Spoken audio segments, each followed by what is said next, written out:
Welcome, everybody. We're getting close to 3 o'clock. We'll still let folks join. We'll give another minute to let folks join in. It's nice to see everybody after a long holiday weekend. Go ahead. I know we've still got folks that are joining in, but we will go ahead and get started. Welcome to Tuesday. It's hard. I've said Monday a couple times already.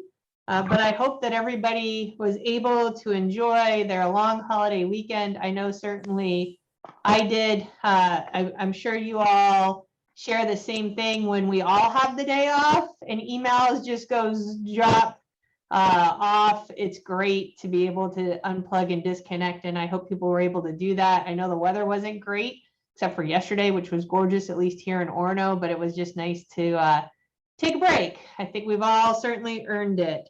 I will get started. I have shared my screen. Can everybody see my front slide? Thank you. I haven't put anything over it. Again, even after 16 months of Zoom, you would think we would all be proficient. I certainly am not, but always happy to give it a try. Again, we will share these PowerPoint slides after the fact, so don't worry about taking notes or anything like that. You all have them. We don't have any special guests or anything. There are some COVID updates and some other things that I wanted to talk about today. So we'll do that and then leave probably a little more time for questions if anybody has them. And again, if we get done a little shy of 4 o'clock, that's just a few more minutes in your day. So with that, we'll go ahead and get started. Today's agenda, I always like to have an agenda.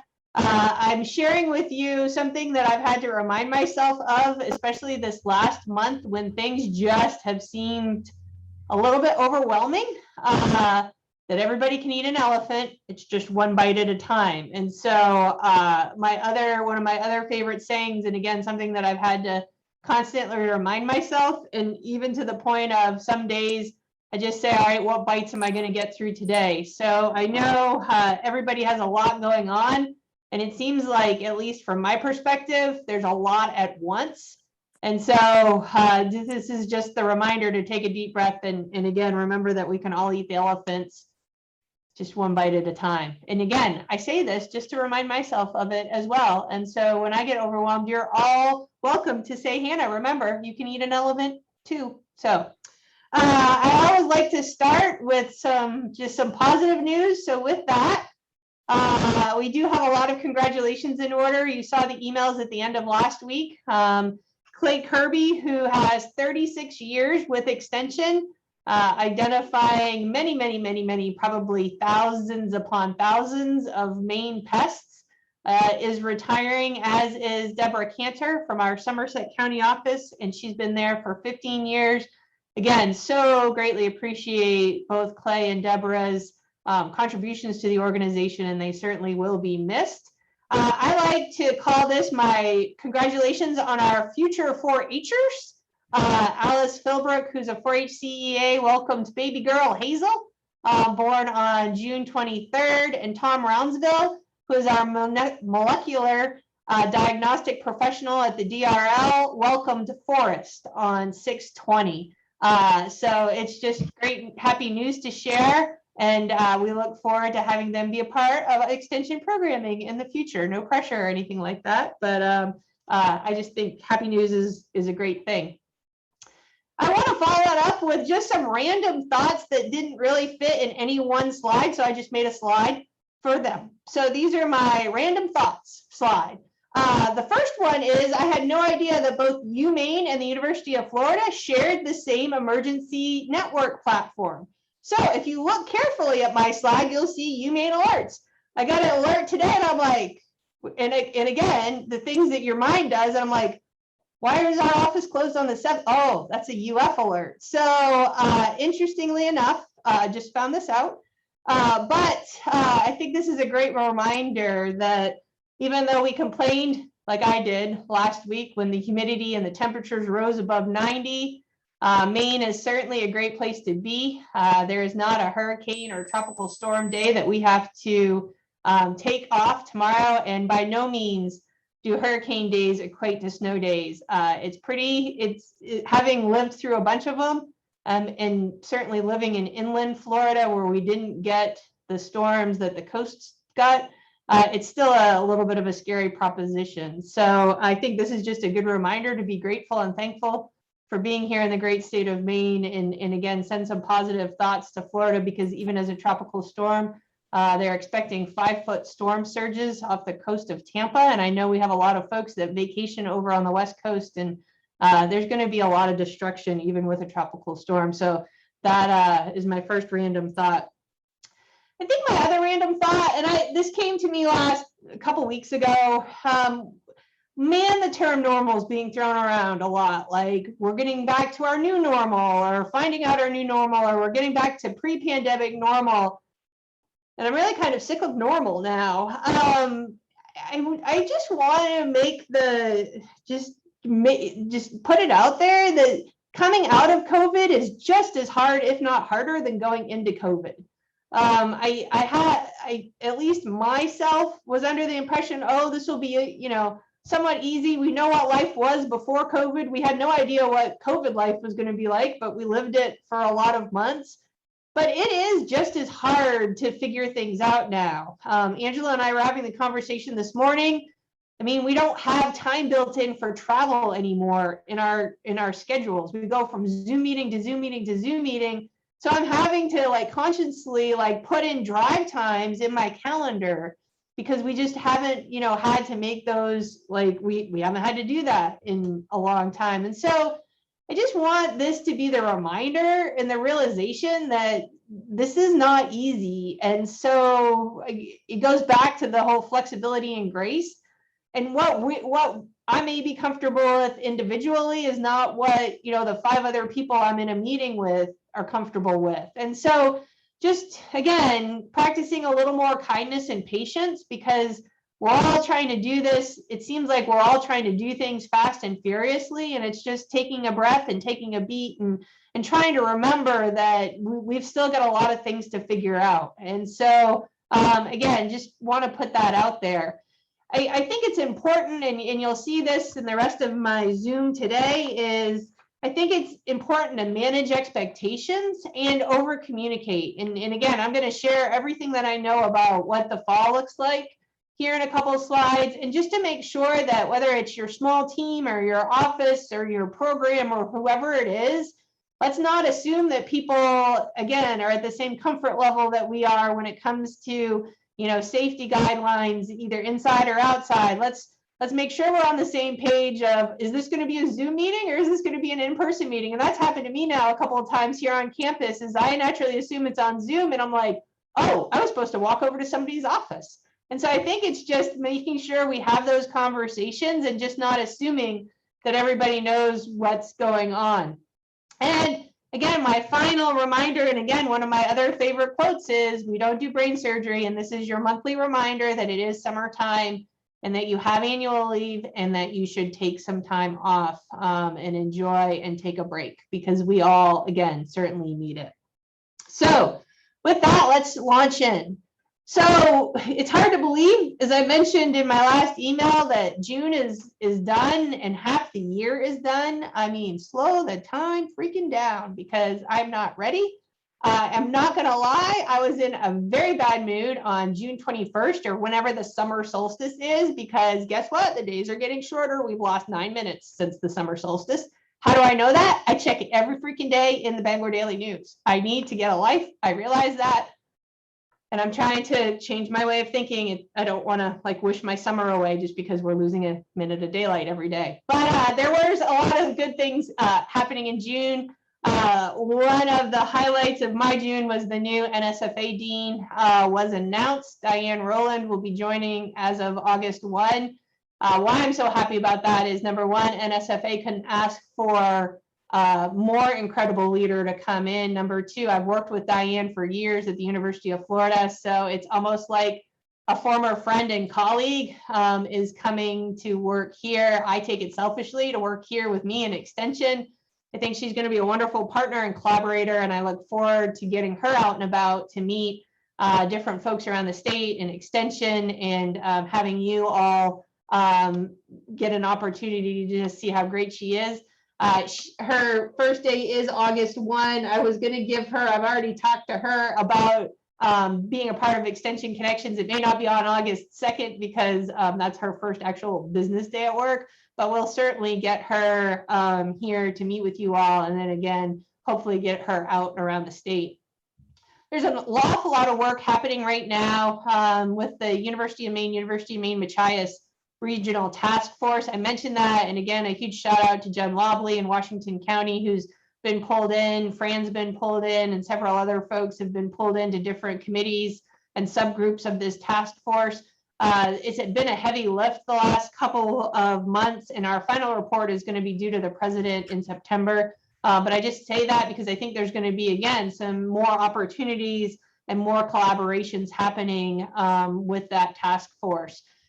We all learned that there's a new UMaine entity called the Portland Gateway, which is going to be a new center housed in Portland. It's been interesting because I think we all learned about it at the same time, meaning I learned about it in a meeting, and I know our Cumberland County folks learned about it in a different meeting. And so that's all to say, I was able to meet with the new director a couple of weeks ago, and she's incredible. And guess what? Former 4-H'er from Connecticut.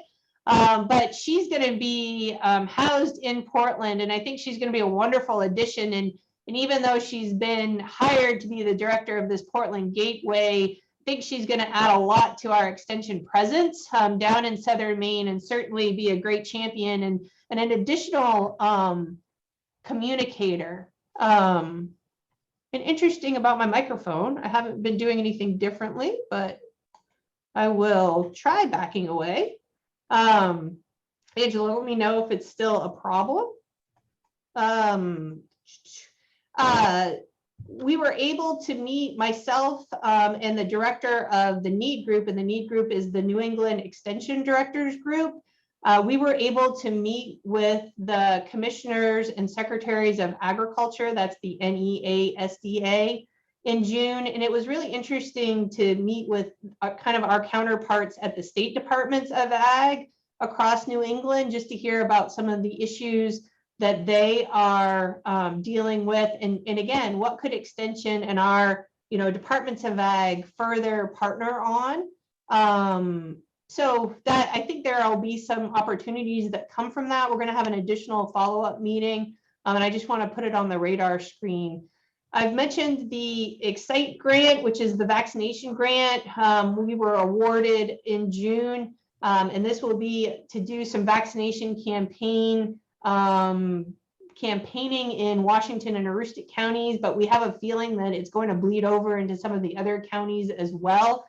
We're just starting to put together the teams that are going to be working on this, but it's a great effort as we think about vaccine hesitancy, especially in our more rural counties. Our steering committee from the roadmap process was able to meet in June, and I will have a follow-up slide on that to talk about. We did 2 interviews in June, one for the dairy specialist position and one for our instructional designer position. And we should have good news coming from both of those interviews, hopefully in the next couple of weeks. We launched our first Lunch and Learn. Thank you again, Gryffindale, for doing a great job in teaching us about what's happening with ticks this year. And I think one of the most important things to note after a very dismal 2020 due to COVID, our 4-H camps and learning centers welcomed campers back to our facilities in the latter part of June. And I think that's just incredible. And again, a big shout out to our camp and learning center teams who probably are not on Extension Connections right now because camps are pretty full. But again, thinking about the last year and how everybody's had to pivot, especially our camping crew, just really excited about welcoming campers back. So with that, let's talk about COVID, because that's what we do for the last 16 months or so. Some of these are not really new, but I just want to make sure everybody's aware of them. Travel, we did have some updates as of last week. As of July 1, no need to fill out the in-state travel form anymore. We appreciate everybody's diligence in doing that. It was extraordinarily helpful, but for now, we don't need to keep track of that anymore. If you are traveling outside of the state of Maine to meetings, and I know some in-person meetings are certainly happening, it does not require any additional approval other than what you used to do way back in the day when you were traveling out of state for meetings. International travel, after August 16th, international travel will be permitted to countries who are in category 1 or 2. And what does that mean? I put the website up here, but if you go to the CDC and travelers map, it shows you there's 4 categories or tiers of countries. Level or category 1 and 2 countries are permitted travel. Category 3 countries, you do have to get additional approval. It is approval on a case-by-case basis, and travel is prohibited to those countries in tier or category 4. Again, if you have any questions about this, feel free to reach out to me. I know that there are some international meetings that are happening.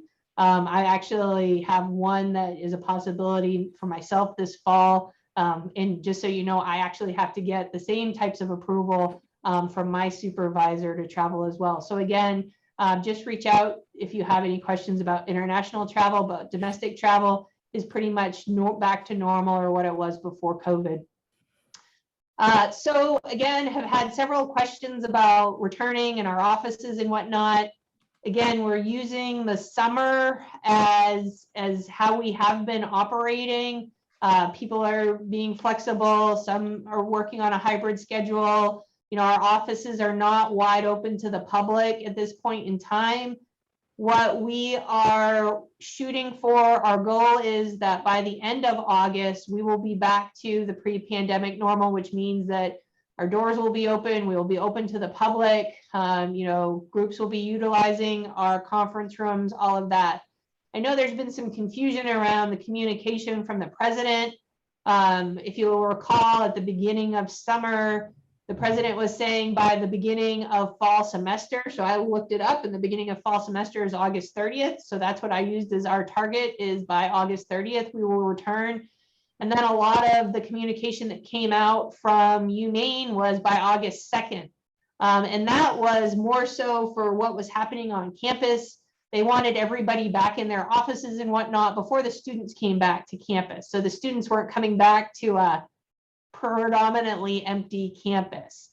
Because my communication had been at the end of August, we still are shooting for the end of August. And I have shared that with the provost, that this is how Extension is choosing to look at the, you know, being back full time, is that our goal is by the end of August, we will be back. So I just want to clear that up. And again, certainly happy to answer any questions towards the end.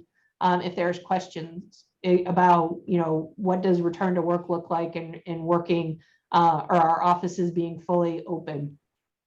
We did learn last week that COVID testing will continue for those who are not vaccinated, who have not verified their vaccination status. So that was the first time, it was the first time I'd been in a meeting that they really talked about COVID testing for the fall. I believe it will continue as it has been in our county offices and our remote locations and whatnot. And again, as soon as we know more about that, we'll certainly let you all know. Face masks, this continues to be, we still get some questions about that. Bottom line is, if you are inside a UMaine building, facility, or whatever, you should be wearing a face mask. And face masks are required by those entering our facilities. I know this has been some issues in some county offices where people don't want to participate in wearing a face mask, but I'm sorry that folks are having to deal with that, but this is what our guidelines are, and probably will continue to be. I think I've mentioned this before. I'm not sure that our face mask requirements are going to change, even though they changed at the state level on July 1. And that is because the University of Maine system has responsibilities to keep all employees safe. And those are employees who are vaccinated and not vaccinated. And one of the still best ways to prevent the spread of the virus is through the wearing of face masks. So they will continue. Again, just as a reminder, if you are hosting a UMaine program inside at a non-UMaine facility, again, the requirement still is to wear face masks. And again, I know that this is not this is going to cause some stress and some angst. I'm not sure I know there's anything that we can do to prevent that, again, other than to clearly communicate it in our language, in whatever we send out as far as meetings go and whatnot. There is, we've been asked the question, what if you're having a dinner meeting? If that's the case, then once people have their food and are sitting down, you can certainly take your face mask off to eat. But the recommendation is that, if you are sitting there talking and just having the meeting, that face masks are worn. Again, outside, face masks are not required, but they still are recommended. One of the big questions that we're getting a lot, and again, I was in a meeting on Thursday afternoon with the president and the chancellor discussing this. Will vaccinations be required come fall time? At this point in time, they will not be. I pulled this language that you see from the University of Maine System website as of about an hour ago. So you will see that just a couple of things I just want to highlight is that there is a strong likelihood that at some point in time vaccinations will be required. We are not there yet. And of course, there would be exemptions made for medical reasons and those type of things if they are required. So I just want to remind folks of this, is that we're not required, we can't require them for our programs or anything like that. And again, at some point in time, possibly this fall, there may be a requirement for vaccinations, but we're not there yet.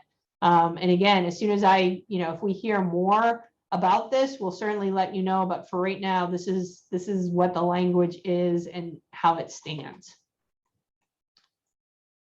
So the big one that we're getting the most questions on are what's it going to look like as far as hybrid work, remote work in the fall. So this is one of the things where I think it's important, and I want to make the disclaimer that this is absolutely a work in progress.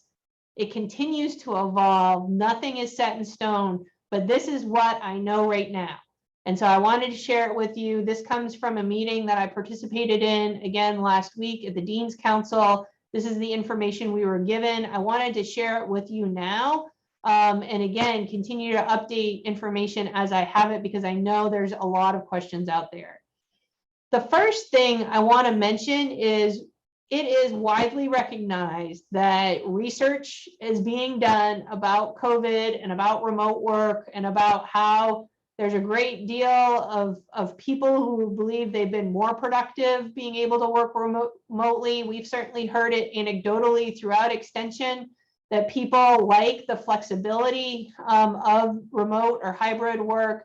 And we recognize that, and we don't want to lose sight of that. And it is recognized at the system level and certainly at UMaine as well. We also realize that this is, as we know, a competitive job market, and that people may choose to leave positions or to take new positions because of flexibility in work. And again, that is not lost either at the UMaine level or at the system level. This was discussed in our meeting last week. One of the things, though, that we acknowledge is, number one, and this is going to go back to the steering committee and the roadmap, Extension can't make our own unique hybrid work like guideline, protocols, rules, however you call it. We have to work within the guidelines of UMaine and work within the guidelines of the different unions that represent everybody who works here. And again, follow the system guidelines as well. So it's not that Extension can go out and decide what our own kind of adventure is in this regard. It's we're following what is coming down from UMaine and the system and the unions too. So I'm going to walk through this, and again, happy to answer any questions when we get to the end as well. So there are currently two groups that are working on hybrid remote work. There is what I'm going to call the longer term group. So this group is at the system level, and it's the bigger picture group. What is happening is, because of the work that they are doing and because of the time that it's taking to figure this out and think about all the different aspects of figuring this out, they are not going to have any recommendations made until later this fall. So the longer term group is working on what flexible work looks like, what hybrid work looks like, all of those things that we've been talking about through COVID. But again, recommendations probably won't be ready until late fall, possibly early spring. So what does that mean for the return to work in the fall? There is a shorter term group working on what this is going to look like for the fall. And they've already made some preliminary recommendations. And this is what I'm going to talk through with you all now. What it may look like if you would like to think about a remote work situation or to continue remote work in the fall, there's going to be a decision tree and approval form that will come out, and it's probably going to come out in the next couple of weeks. They're still working on it and fine-tuning some language. So the form will have to be approved by your supervisor, by the dean, who's me, and then by the provost. And there will not be, if your supervisor doesn't approve it, could I overturn that, or could the provost overturn, if I approved it, but he didn't think it was, needed to be approved. Those are things that they're trying to figure out right now. If you were interested in submitting this approval form, you would be doing so under the assumption that it would be to 100% work remotely. So what that means is this idea of a flexible schedule, or half-time home, half-time remote, or half-time in the office is really not on the table for the fall. Remember, larger group is working on that. We're looking at the short term, what this looks like for the fall. And so right now, what they're saying is if you submitted this form to work remotely, it would be under the assumption that you would be 100% working remotely. If you have a previous telecommuting approval that was in place before COVID, that comes immediately back into play. Now, what they found is the telecommuting policy that was in the books is woefully out of date and doesn't quite capture everything that we're talking about here. So that is, again, being talked about in the bigger picture, a longer term group right now. But if you do have a previous telecommuting approval in place, that can go back into place, for the fall. One of the big things that came up in the Dean's Council is there's already been unofficial approvals happening that are being clamped down on. So that's to say, okay, wink, wink, I'm just gonna use Angela as an example. Angela, you're fine. Angela and I have made the kind of just one-on-one agreement that it's fine if she wants to work part-time from home. We're not gonna worry about the approval form. Nobody's gonna know. This is just between her and I. That's not going to be possible. And there were already in the Dean's Council examples of that where people called out other groups. It was wholly uncomfortable. So just to say that we want to be consistent across extension. We want to be fair. We know that this is not what people wanted for the fall. I'm the first to acknowledge that. Everybody around the table acknowledged that this is not what our folks are going to want. They want some flexibility. They want the ability to work somewhat as they had been. But for the fall, it looks like this is what is going to come down. Again, I keep saying that for the fall until the longer term group can make their recommendations that are approved. Again, I make the disclaimer that this is a work in progress and that this may change. Things may move a little bit, but this is the current, what we are currently hearing. And I confirmed that with Fran right before we started to make sure that this is what she was hearing from HR, and she concurred that this is what she was hearing as well. Again, I'm sure people are having the questions, well, what would be approved? Certainly, and this is one of the things that was talked about. And when you get the decision tree, you'll see that if you have some concerning health issues, certainly those we need to really consider, and I would encourage to work with your supervisor in completing the form. One of the big things, and again, I hate even saying this, but this is transparency and over communication. One of the biggest things that came out is childcare, because that's been one of the real issues around COVID and, you know, school being remote and what's going to happen there. And it's, you know, they have been quick to say that childcare is not one of the decisions in the decision tree that you can, you know, childcare isn't an option when it comes to the decision. And again, this is with the disclaimer that, look, this is going to cause a lot of angst and a lot of concern across not only campus, but across from the hundreds of people that work off campus as well. I will continue to share what I learn. I will continue to share information. If I just got the question in the chat box, you know, if you say are going to put in an application to be considered for remote work in the fall, could this change? We believe it could, because situations change and you know, whatever is going on in your own, you know, reasoning for submitting the application may change. So that is one thing that we believe. You know, if you put something in for the fall, could you change that? We believe you can, but again, those are some of the questions that are trying to be worked out prior to the public unveiling of this plan. So again, happy to answer more questions. I probably missed a couple in the chat box, but happy to answer more questions at the end. And again, full disclaimer, this may change, and I acknowledge that nobody is happy with this, myself included, because it is nice sometimes to go finish off the afternoon at, you know, in the comfort of your own home, or to have some flexibility to work both places. So I get it. This is not what we all wanted, but I'm hopeful that the short term is what we all don't want, but the longer term, there will be some ability to have that flexibility back. I'm not losing hope on that. And again, that's what we've been communicated as well.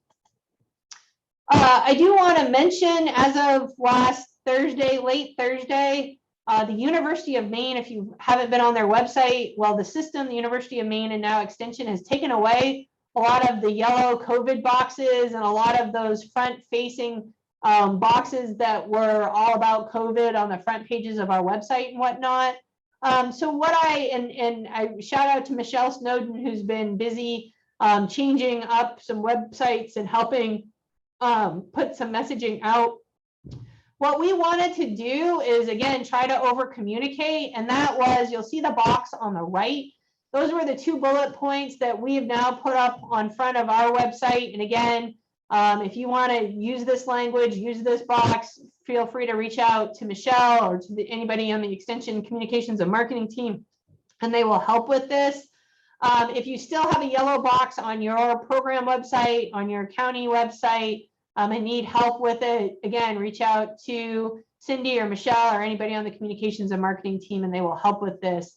We're trying to, again, manage expectations from our community members, from our stakeholders in the face masks, and also understanding that not every extension office is open, just like the neighboring extension office, that we are gradually returning to normal operations. And again, that is managing expectations. And so I encourage you to do so on your county site, on your program site, on whatever site you maintain through Extension, just again to know, so our public will know the status of operations, and again, what the requirements are in their interactions with either the program or with the office. I do want to give a big shout out to our newly formed steering committee of the roadmap. We had a great first meeting of the steering committee at the beginning of June, and I just want to kind of share what I've charged the steering committee with, and just also share some things that we've already have been discussed at some levels. So what we are going to do with the steering committee is have a monthly meeting to narrow down and focus those 45 recommendations that came out of the roadmap process. And again, we have a steering committee website that you can get to through the roadmap website. So if you want to see our agendas or who's on the steering committee or anything, what we're discussing. We're trying to keep that up to date. So again, full transparency of what's happening with the steering committee.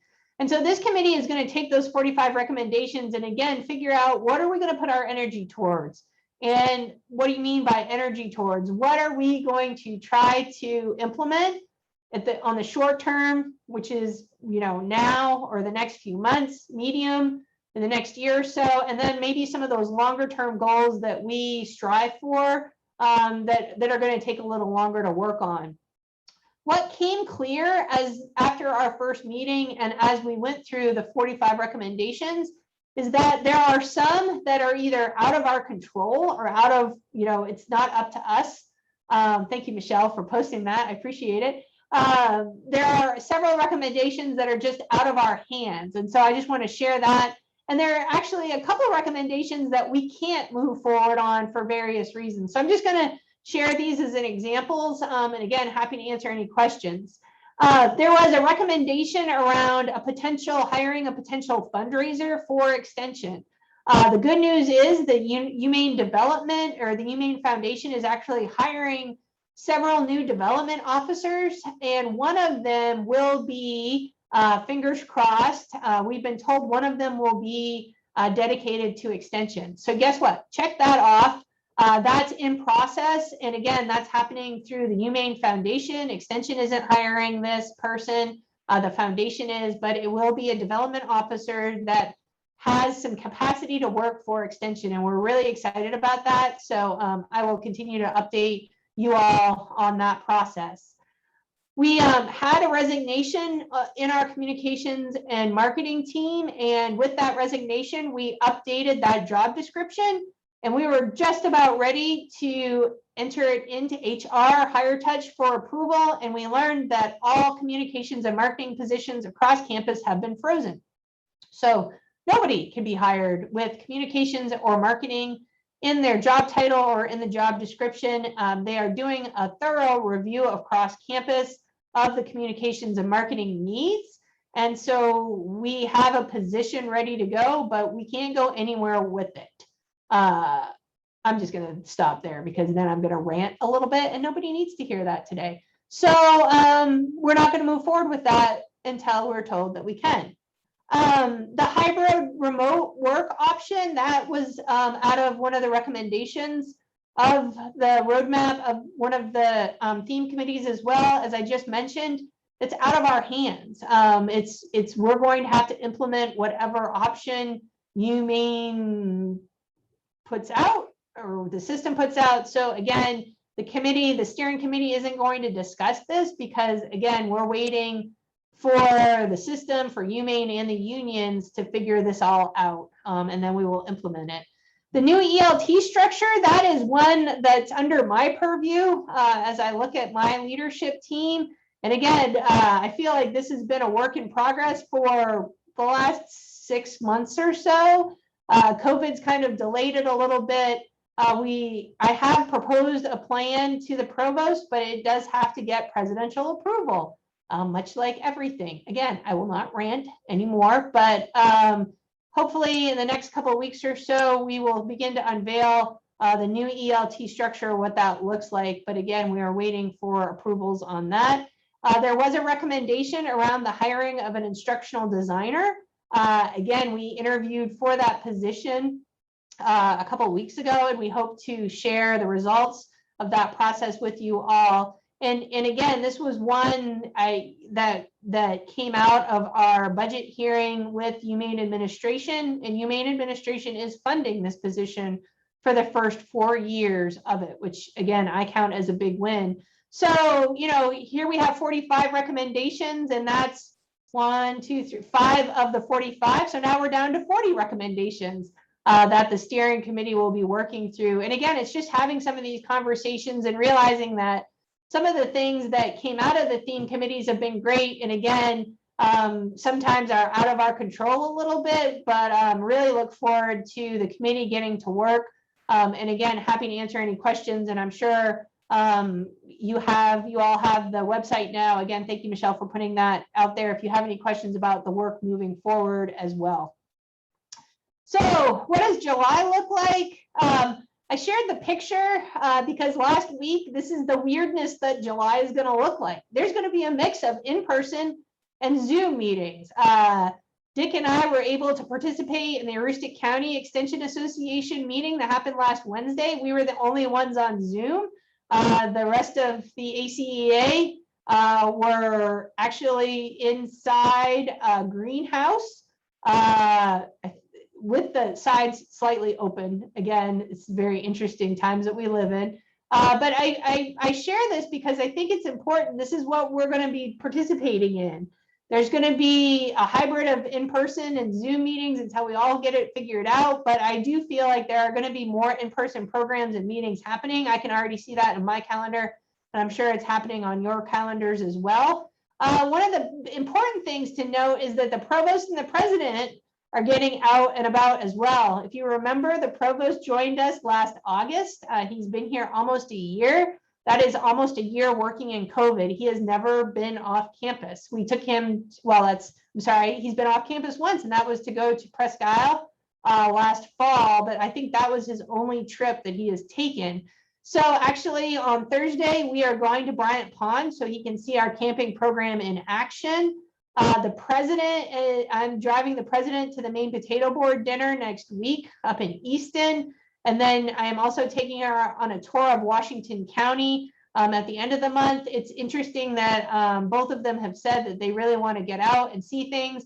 If you have any suggestions or ideas that programs that are happening in your county or that you're a part of that you would like to possibly invite the provost and or president to, feel free to reach out to me because we're keeping a running list of opportunities for them to get out and to meet people. And I'm sure there's going to be more that come. As I mentioned before, we're hopeful that the new ELT structure in the next couple of weeks will be unveiled or shared. Again, just waiting for approvals. And that's all to say. I think I've been saying this for the last couple, but also at the end of the month, I am going to talk or finally take a few days as well. Fingers crossed there's no hurricanes heading to Florida that weekend, but I'm going to take a few days and go to the beach and disconnect a little bit as well. So I'm going to take some of my own advice. So the final thing I just want to mention today is if you are a reader of our ELT minutes, or if you've probably been in other conversations where you keep hearing this thing called Salesforce be talked about, I realize that, again, in transparency and communication, I probably should have shared this slide several extension connections ago, but I wanted to just briefly talk about Salesforce and again, answer some preliminary questions, but happy to answer more questions, certainly, if you have them. Why do you keep hearing about it? And what is it? So simply put, Salesforce is a customer relationship management tool. So you'll hear CRM a lot. It's cloud-based, it's software, and it's pretty phenomenal if you learn more about it and if you think about extension. And what we learned, and again, it became so clear during COVID, is we have no way, if we wanted to communicate with all extension volunteers. We can certainly communicate with 4-H volunteers, we can communicate with Master Gardener volunteers, we can communicate with all the other volunteers that are part of our programs. But if I wanted to send a message out to every extension volunteer with one message in one click, there's no way to do that. This is really important too when we think about if we needed help, whether it's legislatively or if we needed to send out some sort of wide announcement to our clientele groups about COVID updates. It would be nice to be able to, one click and send it out widely. And so we started talking to other extensions, the University of New Hampshire being number one, who implemented Salesforce quite a while ago and have really shared a lot of the positives about Salesforce. It's being utilized here on campus in enrollment management. So if you think about keeping track of potential students or current students or alumni, it looks like the foundation may be looking at utilizing it as well if you think about donor relations. So it's being implemented in different pockets across campus, and we wanted to start looking at it as well. So again, it would be an opportunity to have one system where there's a database of all our clients, of all our program participants, even if they just participated in one webinar, of our volunteers. And again, I put etc. because there's a lot of other opportunities. It would also help us with a unified system for our registrations, for our marketing and communications. Again, as we talk about fundraising for extension and donors and those type of things. And there's a long list of other applications that we could utilize as well with it. So what happened is after, we kind of heard a lot about it during our need, and that's the Northeast Extension Directors had conversations about it. Dennis and I talked about it a lot. And so I tasked Dennis with learning more and kind of coming back and saying, all right, is this something that we should actually spend some time looking at? And he came back and said yes. And again, when I saw the information, I said yes. So there is a team that was put together. You'll see that the Salesforce implementation team, and then we also have an ad hoc committee as well, because we want to make sure that this would be, widely used and adopted. And what can we do? This would only be as successful as the information that we can get into it. And what does that look like? So we're working on that. What is the timeline? I don't have a hard and fast timeline that, by July 1, 2022, we'll all be in Salesforce or anything like that. This is where we're at. We're having these conversations. We're learning more about the benefits. We're not pulling the trigger without doing our homework on it. We're also talking with others in the system that are using it, pros and cons, what's good, what's bad, those type of things. Where were the roadblocks? What problems did you have? And also talking with, as I mentioned, other extensions, other state extensions who are utilizing it. And again, what are they seeing? Where are the wins with it? Again, what are the roadblocks they're seeing? So we're collecting all this information. So again, I just want to share this with you all because I think it's important, and you're going to hear more and more about it talked about. And so before you're like, what the heck is this thing called Salesforce? Just wanted to provide that basic information. So with that, happy to answer any questions. I didn't do, we could talk a lot about a lot of other things, but as I said, I wanted to leave plenty of time for questions because I know there probably are some out there. I think, again, want to give shout outs. Over the weekend, we shared that the 207 news program was going to feature Ann Devon with the Agribility program. I screenshotted that. It is available to watch. It's phenomenal. So great job. With that, and I sometimes buy the Portland Press paper on Sundays, and was the front page, one of the front page articles talked about the solar projects in our wild blueberry fields and featured Lily Calderwood. And just, again, it's wonderful to see extension out there.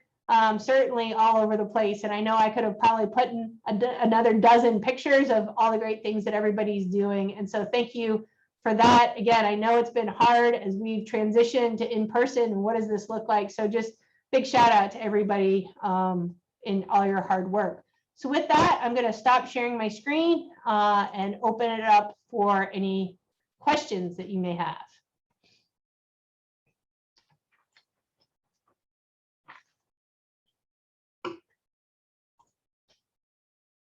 And see if I think.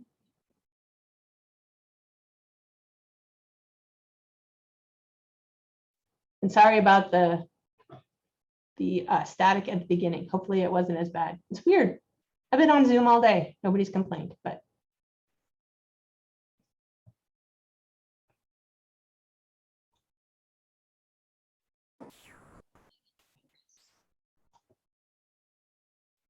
No questions, which either means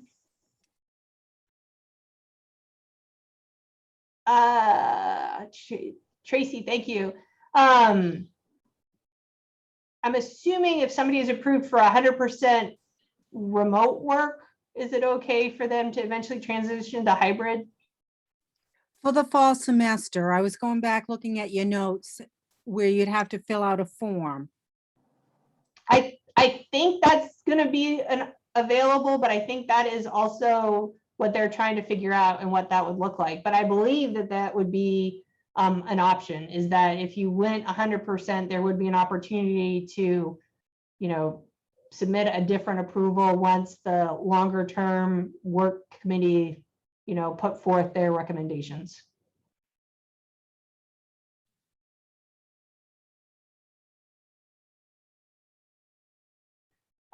Do we still have to have people fill out the COVID disclaimer when they enter the building? At this point in time, I would say no, we don't. It is good to keep, I say we wouldn't require it, Paula, but it might be a good thing to do just on the off chance, because this is one thing too that I think we tend to forget, that there is, especially with the new variant, there is still pockets of COVID certainly happening around the state. And if we were called to do contact tracing, especially I think more so for our programs, it would be helpful to have a list of folks. But if you have somebody coming into the office to get a soil sample box, I'm not sure that you need to have them fill out that form. But I would still recommend that those forms be filled out, and that's part of our guidelines for our programs, that we keep track of the, if we're doing a group of people in a program, we need to have that information.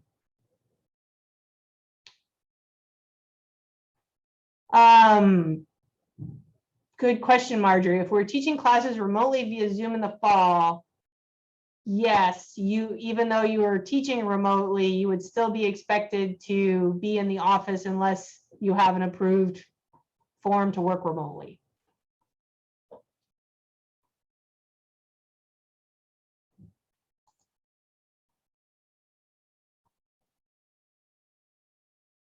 And again, I know this was a lot all at once, and so we will be sharing the slides, and if questions come up, as they do, feel free to reach out to me, reach out to Fran. As I said, we're not sure when this whole decision tree approval form is going to be sent out. I'll try to keep you updated on that, but it may be the case where we all get it at the same time, meaning it all hits our inbox at the same time. But if I'm a part of discussions or meetings, or if I get any other additional information in my meetings or conversations, or if Fran gets any additional information from HR, we'll certainly share that. But again, I think you all have raised some really good questions that are still being worked out. And again, things are going to change, and we know that this is not the ideal for coming back in the fall. I was hoping, as were I think all the deans sitting around the table at the Dean's Council, that there would be some flexibility for the fall, and to have this kind of come pretty black and white was quite a surprise to us as well. And we vocalized all the concerns that you all are sharing, and again, probably that you all are thinking as well.